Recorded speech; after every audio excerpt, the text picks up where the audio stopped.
قرآن میں دو قسم کی صورتیں ہیں، کچھ صورتیں مکی کہلاتی ہیں، کچھ صورتیں مدنی کہلاتی ہیں۔ آپ مکی صورتیں پڑھیں، کسی بھی مکی صورت میں زندگی کے مسائل نہیں ہیں۔ مکی صورت میں توحید ہے جو مکے والوں کے سامنے بیان کی گئی، مکی صورتوں میں اللہ کی وحدانیت کا اعلان ہے جو مکے والوں کے سامنے بیان کیا گیا۔ مکے والی زندگی میں آزمائش اور امتحان کا بیان ہے، مسائل نہیں ہیں۔ جب نبی پاک صلی اللہ علیہ وسلم مدینے گئے، مدینہ پاک میں ایک اسلامی معاشرے کی بنیاد پڑی۔ جب اسلامی معاشرے کی بنیاد ہوئی تو پھر شریعت کی ضرورت پڑی، پھر مسائل کی ضرورت پڑی۔ جو صورتیں مدینے میں اتری وہ مسائل سے بھری ہوئی ہیں، ان کے اندر شریعت کے مسائل ہیں۔ روزہ بھی مدینے میں فرض ہوا، حج بھی مدینے میں فرض ہوا، نکاح طلاق کے مسائل بھی مدینے میں آئے، حیض نفاس کے مسائل بھی مدینے میں آئے، بچے کو دودھ پلانے کے مسائل بھی مدینے میں آئے، بچوں کی پیدائش کے مسائل بھی مدینے میں اترے، مکے میں نہیں اترے، اس لیے کہ مکہ ابھی تک اسلامی معاشرہ نہیں تھا۔ اسلامی معاشرہ جب آپ صلی اللہ علیہ وسلم مدینہ تشریف لے گئے، جب معاشرے کو تشکیل دیا تو معاشرے کے لیے ایک قانون، ایک شریعت، ایک اصول کی ضرورت تھی۔ پھر اللہ پاک نے مدینے میں وہ صورتیں اتاری جن کے اندر امت کو دین دیا، اصول دیے، شریعت دی، زندگی کے راستے بتائے کہ تم نے زندگی کو کیسے گزارنا ہے۔ اب جب آپ صلی اللہ علیہ وسلم کا مدینے جانے کا ویلا آیا تو پھر اللہ پاک نے پورے جہان سے ایسی خواتین کو ڈھونڈا کہ جو میرے نبی پاک صلی اللہ علیہ وسلم سے گھر کے اندر مسائل پوچھیں، پیش آئیں، نبی سے سنیں، سوال کریں، اور پھر وہ خواتین ایسی ہوں کہ ان مسائل کو یاد رکھیں، اور پھر وہ خطیب بھی ہوں، وہ عالمہ بھی ہوں، وہ بتانے والی بھی ہوں، سنانے والی بھی ہوں۔ تو پھر نبی پاک صلی اللہ علیہ وسلم کی زندگی میں اللہ پاک ایسی خواتین کو لایا۔ یہ ضرورت تھی۔ یہ کیا تھا؟ زور سے بولو، کیا تھا؟ ضرورت تھی۔ 1,40,000 باہر کی زندگی کو بیان کر رہا ہے، نبی پاک کی گھر کی زندگی کو کون بیان کرے گا؟ اور عام طور پر دیکھا جاتا ہے کہ بیوہ عورت بیچاری جو ایک جگہ سے بیوہ ہو، 2 جگہ سے بیوہ ہو، وہ تو اپنے دکھوں میں زندگی گزارتی ہے، وہ باتیں نہیں یاد رکھتی۔ بوڑھی عورت باتوں کو بھول جاتی ہے۔ اب اللہ پاک نے اپنی قدرت کاملہ سے نبی پاک صلی اللہ علیہ وسلم کے گھر میں ایسی خاتون بھیجی کہ جس کا حافظہ پوری دنیا میں سب سے زیادہ ہو، اور جس کو سوال پوچھنے کی عادت ہو، اور سوال پوچھ کر ایک ایک شکل صورت اسی طرح نبی سے سن کر امت کے سامنے بیان کرے۔ تو اللہ پاک چن کر صدیق اکبر رضی اللہ تعالی عنہ کی بیٹی کو، جن کا نام حضرت عائشہ ہے، زور سے کہہ دو رضی اللہ تعالی عنہ، نبی پاک صلی اللہ علیہ وسلم کے گھر میں اللہ پاک بیوی بنا کے لائے۔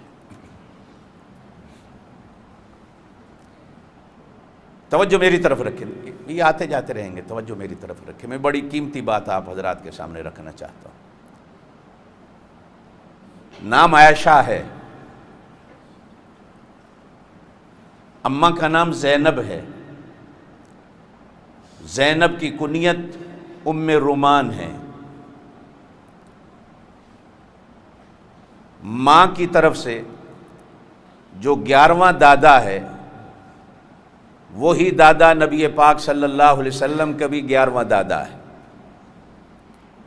ماں کی طرف سے حضرت عائشہ کا رشتہ نبی پاک صلی اللہ علیہ وسلم کے ساتھ 11ویں دادے میں ملتا ہے۔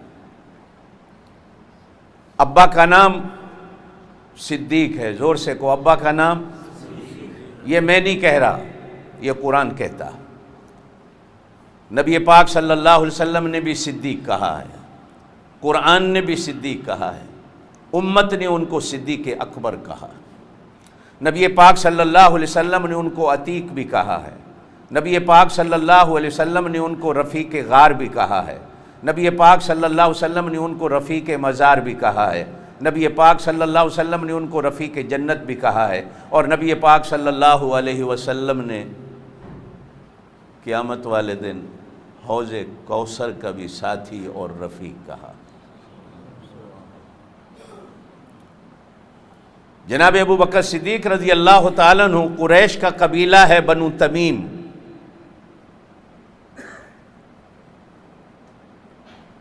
اس سے تعلق رکھتے ہیں۔ ساتواں دادا حضرت عائشہ کا اور ساتواں دادا جناب نبی پاک صلی اللہ علیہ وسلم کا، جن کا نام ہے مرہ،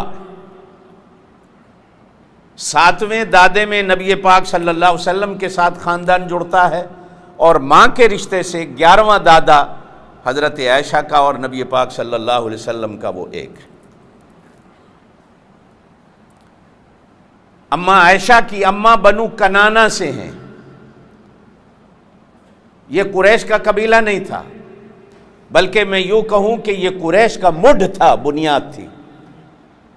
نبی پاک صلی اللہ علیہ وسلم نے فرمایا حضرت اسماعیل کی اولاد میں سے اللہ پاک نے بنو کنانہ کو بہترین قبیلہ منتخب کیا، اور پھر بنو کنانہ میں سے اللہ پاک نے بہترین قوم اور قبیلہ قریش کو منتخب کیا، پھر قریش میں سے اللہ پاک نے بنو ہاشم کو بہترین قبیلہ بنایا، پھر بنو ہاشم میں سے بھی اللہ پاک نے عبد المطلب کے خاندان کو اچھا بنایا، اور پھر اللہ پاک نے عبد المطلب کے خاندان میں مجھے پیدا کیا۔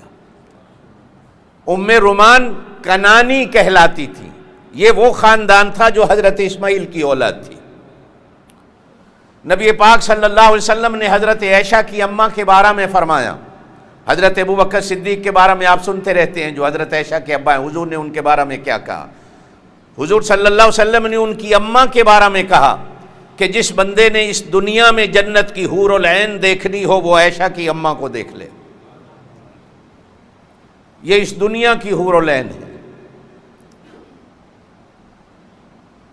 اس خاتون سے حضرت عائشہ اور حضرت عائشہ کے ایک بھائی تھے حضرت عبد الرحمن بن ابی بکر، یہ دو اولادی ہوئی حضرت ابو بکر صدیق کی۔ حضرت عبد الرحمن بن ابی بکر وہ ہیں، صرف ایک بات کہہ کے میں آگے چلوں گا، آپ لوگوں کے لیے ایک میں مسئلہ نکال رہا ہوں کہ یہ جو ہم باہر سے باڈیاں بھیجتے ہیں اپنے ملکوں میں مرے ہوئے بھائیوں کی، دوستوں کی، رشتہ داروں کی، عزیزوں کی، بعض لوگ کہتے ہیں جائز ہے، بعض لوگ کہتے ہیں ناجائز ہے، کیوں بھیجتے ہیں؟ اسی پر مسئلہ کہہ رہا ہوں۔ حضرت عبد الرحمن بن ابی بکر کا انتقال ہوا مصر میں، کہاں؟ حضرت عائشہ رہتی تھی مدینے میں۔ حضرت عبد الرحمن بن ابی بکر کے انتقال کے بعد حضرت عائشہ نے کہا سال ہا سال گزر گئے، میں نے بھائی کو نہیں دیکھا، لہٰذا میرے بھائی کی میت کو مدینے لایا جائے، میں دیکھوں، پھر اس کو دفن کرو۔ حضرت عبد الرحمن بن ابی بکر کی میت کو مصر سے لایا گیا، جہاز بھی نہیں تھے، اونٹوں پہ لایا گیا، کتنے دن لگے ہوں گے۔ حضرت عائشہ نے زیارت کی تو پھر حضرت عبد الرحمن بن ابی بکر کو قبر میں دفن کیا گیا، وہ جنت البقیع میں دفن ہے۔ بس ایک مسئلہ نکل آیا، ضروری نہیں، لیکن بہرحال اگر مجبوری ہے تو وہ ہمارے وہ علماء کرام جو کہتے ہیں کہ نہیں، وہ اس حدیث کو مد نظر رکھ سکتے ہیں کہ حضرت عبد الرحمن بن ابی بکر کو حضرت عائشہ رضی اللہ تعالی عنہا نے ان کے مرنے کے بعد مصر سے ان کی لاش کو منگا کر مدینے میں دفن کرایا۔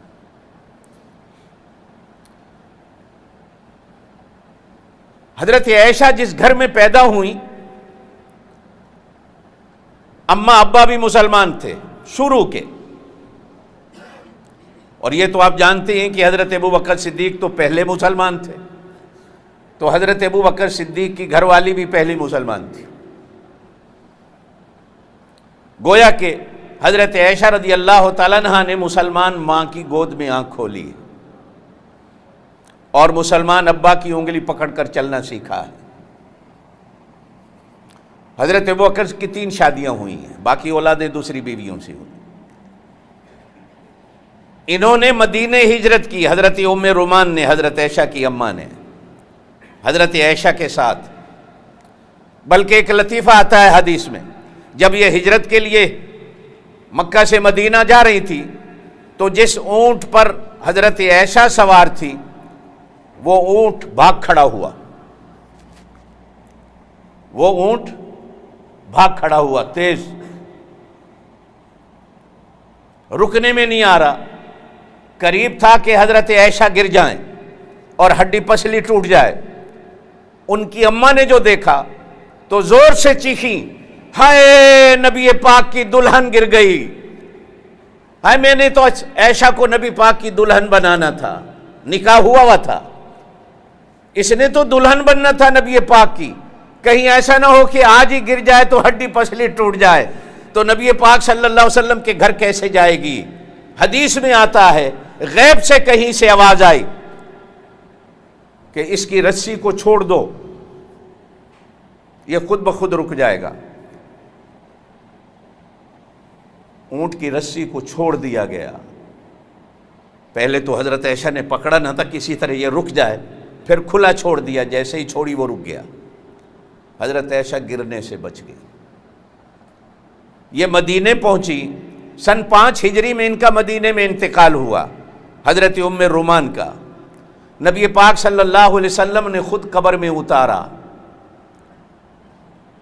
اپنی چادر مبارک کفن میں دی، جس طرح حضرت علی کی اماں کو حضور نے اپنا کرتا مبارک کفن میں دیا تھا، یاد ہوگا آپ کو 21 رمضان کو سنایا تھا۔